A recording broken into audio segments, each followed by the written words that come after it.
super weird in the woods near my house. So I usually walk home from school through the woods, even though it's a slightly longer route. I find it pretty peaceful, and there's lots of cute animals there, such as birds and squirrels. Also, I've seen a fawn a couple of times, and once I saw a fox. A couple of times these little boys tried to scare me. They jumped out from behind a tree and shouted, "Boo!" And another time, one of them pretended to have fallen out of a tree and had poured ketchup all over his leg. In that occasion, I smelt the ketchup, so that trick totally failed. It was kind of funny, I guess. I mean, they were just bored little kids. On this particular day, the weather was gloomy, so most of the kids had walked home the shorter way. I liked the woods the best when it was quiet, although I did quicken my pace when it started to rain. I put my hood up and hurried away from the dirt path and weaved my way around the trees. Suddenly, I noticed a pile of leaves rustle up ahead. I presumed this was just a squirrel or maybe a mouse, so I carried on walking. That's when I heard a weird noise. It was like a hybrid of whistling and singing, and it was really high-pitched.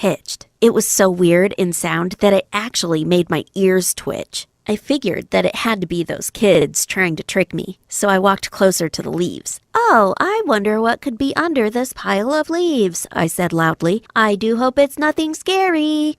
I listened out for their laughter, but I didn't hear any. I guessed they were up in a tree or hiding behind a bush, and they'd soon jump out and laugh at me. I reached the leaves and crouched down next to them. I was about to reach into the pile when I heard the weird sound again. It was so loud that it echoed through my ears. I jerked back so quickly that I tumbled backwards onto the muddy ground. Still, the kids did not jump out and laugh. "Okay, you got me." I pulled myself up and I tried my best to wipe the dirt off me. "Very funny." The loud noise started up again. I clutched my ears and I stared at the pile of leaves. It rustled again and I caught a flash of something. I was annoyed now. They'd had their fun, now they needed to end it. "Will you just quit it?" I shouted out. "I'm wet, cold, and tired. Really tired." I stormed up to the leaves. "This ends now."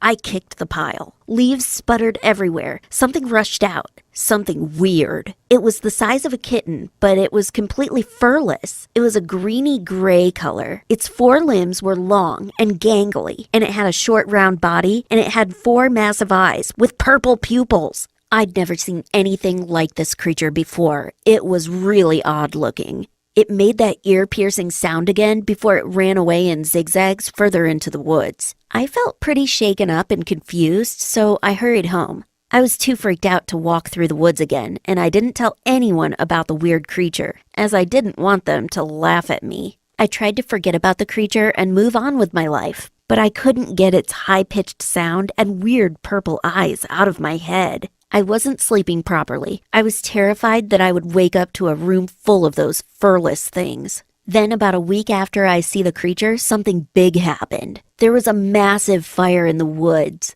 All the houses close by had to be evacuated. Luckily, no one was harmed, but it caused a lot of damage to the woods, and it's been cornered off ever since. The other day, when I was walking past the woods, I saw loads of white vans parked up.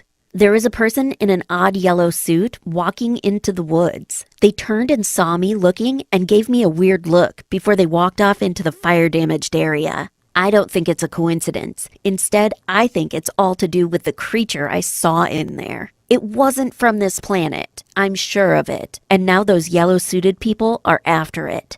I guess I'll never know for sure what that creature is, but I hope that whatever it is, and wherever it may be, that it survived the fire and it's avoided the yellow-suited people. And it's okay, although I really hope that it doesn't ever show up in my bedroom. Hey guys, I hope you like my story. I feel bad about the creature and know that I should have told someone about it. Like this video if you think that sometimes doing something that scares you is the right thing to do. Have you ever seen anything weird?